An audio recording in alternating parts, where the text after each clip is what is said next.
and the world of tomorrow will be better for it. Please welcome to the stage Edexcel Managing Director, Jarvis.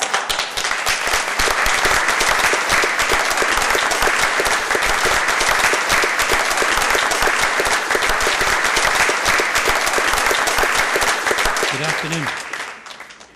Thank you, Paul, for that glorious opening. I hope that, like me, you were a little surprised by some of the messages in that video. Because I think that it's worth thinking about the context that we're working in.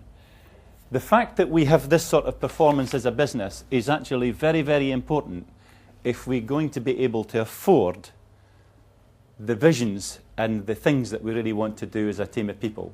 I don't think that you came to this business because you were excited by yellow graphs. Well, maybe you're different.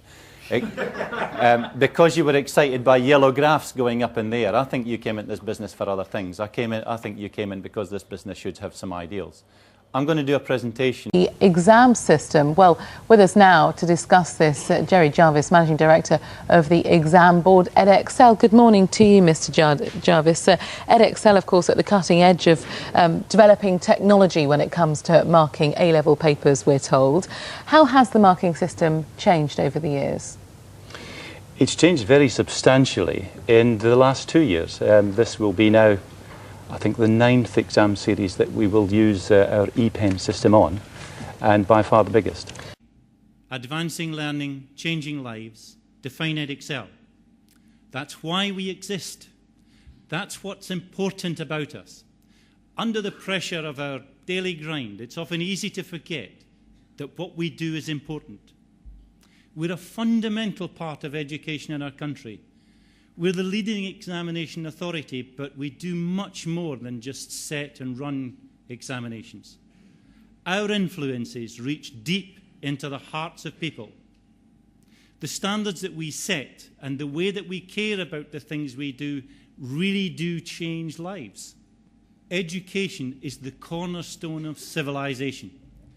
It powers economic growth, underpins social behaviour, and enriches our lives. The role that we play in education cannot be understated.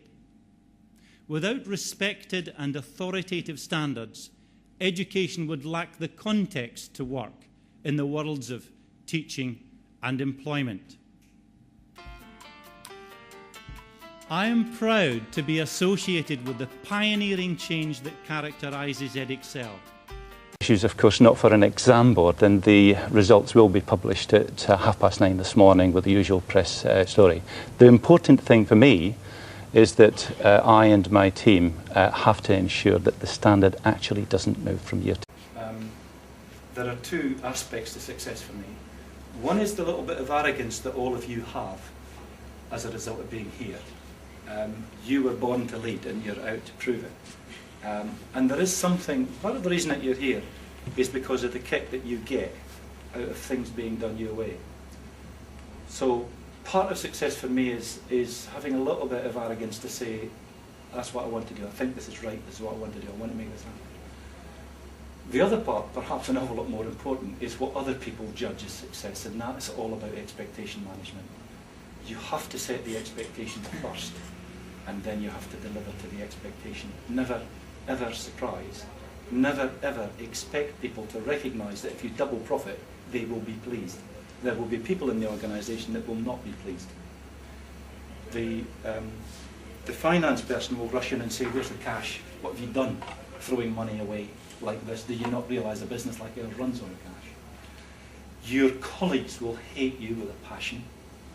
Your managing director or senior executive may well have other criteria. So there you were doing the right thing because in your water that's what you're taught. Yeah. So expectation management, simple thing. She knows it.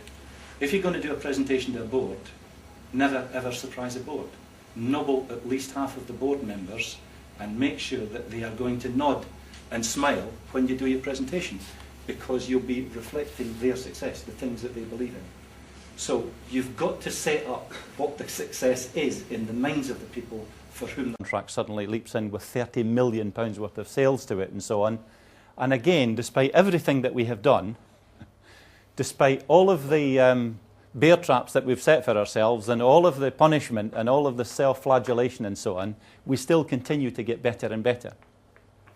Now, all of these numbers that I'm showing